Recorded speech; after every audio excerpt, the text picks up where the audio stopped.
What would you do if your country wanted to honor you for something you knew was a lie? Would you accept the medal, smile for the cameras, and keep the dark truth buried? Or would you risk everything, your reputation, your legacy, your peace, to expose what really happened? This impossible choice confronted Colonel James Harrington on what should have been the crowning moment of his distinguished military career. They gave him a medal, he gave them a scandal. And before we're done, you'll understand why this 78-year-old war hero's decision still divides America today.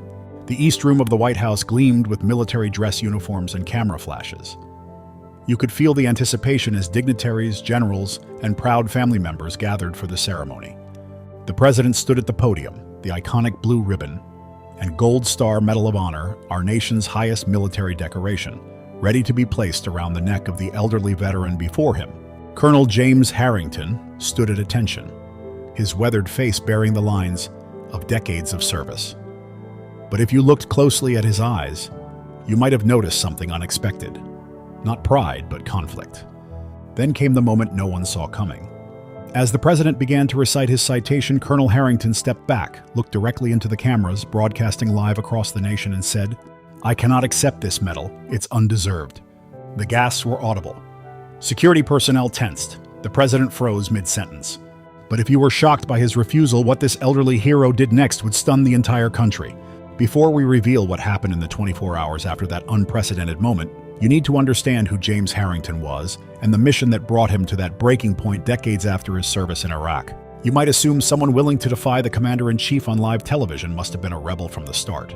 You'd be wrong.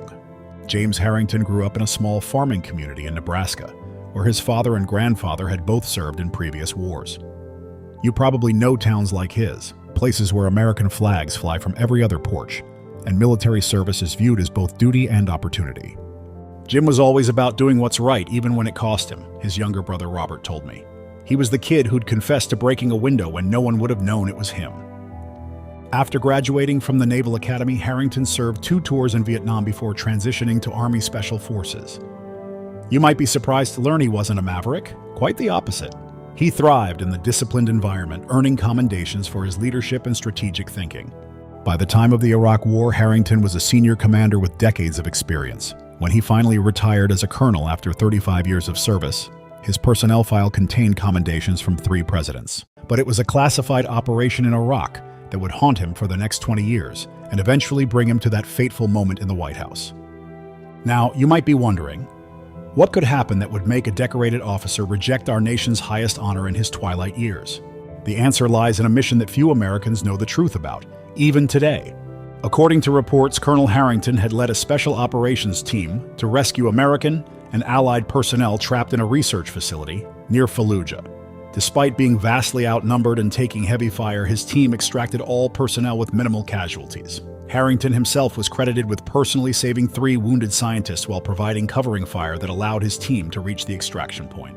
It was a perfect story of battlefield heroism, leadership, courage, and tactical brilliance, saving innocent lives. Military analysts praised the operation as an example of Special Forces excellence. There was just one problem. Almost none of it was true. But before I tell you what really happened that night in the Iraqi desert, let's return to that shocking moment in the White House 20 years later. The East Room fell silent after Colonel Harrington's declaration. For 30 excruciating seconds, the elderly veteran and the president locked eyes while cameras captured every moment. "I respectfully request permission to address Congress about what really happened during Operation Desert Vigilance," Harrington finally said, his voice steady despite his 78 years. The president, visibly struggling to maintain composure, responded with measured words. "Colonel Harrington, this ceremony recognizes your heroism as determined through official military channels. If you have concerns about the operation, there are appropriate avenues to address them." What Harrington said next would later be quoted in countless news articles, books, and even engraved on the wall of the National Ethics in Government Center. "With respect, sir, I've attempted to use those avenues for 20 years without success. The American people deserve to know the truth about actions taken in their name." You can imagine the chaos that erupted. The press secretary rushed to announce the ceremony would be postponed due to new information requiring review. The live feed cut abruptly. Harrington was escorted from the East Room while bewildered guests were left to speculate. By evening, video clips of the aborted ceremony had gone viral. Military public affairs officers issued vague statements about reviewing the circumstances. Pentagon officials held emergency meetings. Members of Congress demanded explanations. But just when you thought the story couldn't get more dramatic, Harrington made his most audacious move yet. While military leaders were still crafting their response strategy, Harrington contacted Senator William Foster, a fellow Vietnam veteran who chaired the Senate Armed Services Committee. Within hours before the Pentagon could intervene, a special hearing was arranged. The next morning, Americans who tuned in expecting regular programming instead witnessed Colonel Harrington, his chest now conspicuously empty of the medal he had refused, being sworn in before a packed committee room. "I want to begin by stating that I have loved this country and its ideals my entire life," Harrington began, his voice slightly trembling with age but firm with conviction. "It is because of this love, not despite it, that I stand before you today." What followed was testimony that would redefine how you and every American would view not just Operation Desert Vigilance, but the larger questions of military honor, accountability, and truth. The research facility had indeed existed, Harrington revealed, but it wasn't what Americans had been told. It was a biological weapons research site, not operated by enemy forces, but by our own intelligence agencies working with Iraqi scientists who had been part of Saddam Hussein's weapons program. The mission wasn't to rescue innocent researchers, but to destroy evidence of American involvement in bioweapons research that violated international treaties. You could have heard a pin drop when Harrington described how his team had been ordered to eliminate any Iraqi personnel at the site, who might later reveal its true purpose. 3 American contractors died, not from enemy fire as officially reported, but when they questioned these orders. "I followed those orders," Harrington said, his voice breaking for the first time. "I've lived with that decision for 20 years, but I will not accept our nation's highest honor for actions that, when truthfully described, should prompt investigation rather than celebration." Senator Foster asked the question viewers across America were thinking. "Colonel Harrington, given your age and distinguished career, why take this stand now when you could simply decline the medal privately?" Harrington's answer was disarmingly simple. "Because at 78, what else do I have to offer my country but the truth? My grandchildren deserve to live in a nation that can face its mistakes honestly."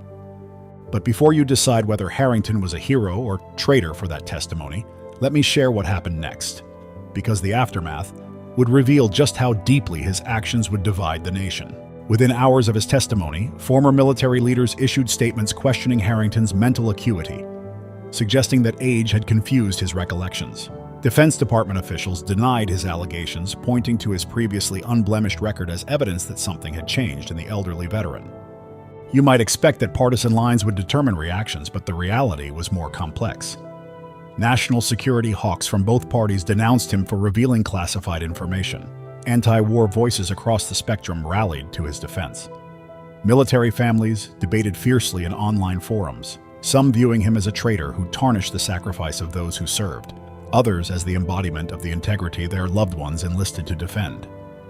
3 separate congressional committees launched investigations. The Defense Department Inspector General's office was compelled to open an inquiry. Journalists began digging into the sparse public records of Operation Desert Vigilance, finding troubling inconsistencies that supported parts of Harrington's account. Colonel Harrington has forced every American to confront uncomfortable questions about what we ask our military to do in our name, political analyst Maria Vasquez observed. Is patriotism accepting official narratives, or is it demanding accountability even decades later? As weeks passed, evidence began emerging that supported key elements of Harrington's testimony. Satellite imagery from the period showed the facility had been completely destroyed beyond what enemy action would explain. A retired intelligence officer came forward anonymously, confirming the site's true purpose. Just when public opinion began shifting in Harrington's favor, however, a devastating counterattack came from unexpected quarters. 6 weeks after his testimony, as you scrolled through your morning news, you might have seen coordinated statements from 2 former team members who served under Harrington. They painted a different picture, a commander showing signs of confusion even back in 2003, whose memory of events couldn't be trusted. Harrington's medical records were mysteriously leaked, highlighting treatment for early-stage dementia beginning 2 years earlier. What you wouldn't have learned until months later was that these teammates had been pressured to make these statements, and the medical records had been selectively edited to remove the neurologist's conclusion that Harrington remained fully cognizant of past events, despite early memory concerns. The damage was done. At 78, Harrington faced not just public skepticism, but death threats that necessitated security protection. His retirement community asked him to leave, citing safety concerns. Former friends distance themselves. The system protects itself regardless of who gets hurt, whistleblower advocate Thomas Reynolds told me. When an elderly war hero with nothing to gain comes forward with inconvenient truths, the response isn't to investigate those truths, it's to discredit the messenger. 6 months after his testimony, a limited congressional investigation confirmed some elements of Harrington's account while declaring others unsubstantiated. The Medal of Honor nomination was officially withdrawn, but no further action was taken regarding the operation itself. But if you think this is where the story ends, you'll be surprised by what happened next. Away from the political firestorm, something unexpected began happening in veterans communities across America. Small groups started gathering to discuss Harrington's testimony, not as an act of betrayal, but as an opening to address their own moral injuries from combat. Colonel Harrington gave us permission to question orders we followed but knew were wrong, explained former Marine Sergeant Teresa Washington, who leads one such group. For many of us, that's the beginning of healing. Meanwhile, Harrington, now living with his daughter's family after being forced from his retirement community, began receiving letters, thousands of them, from veterans spanning 5 decades of American wars. Thank you for your courage. Your testimony helped me finally talk about what happened. I can sleep better knowing someone finally told the truth. 1 year after the aborted ceremony, on Veterans Day, something remarkable happened. Over 200 veterans gathered outside Harrington's daughter's home. Each placed a medal of their own, Bronze Stars, Purple Hearts, campaign medals, in a simple wooden box on the front lawn.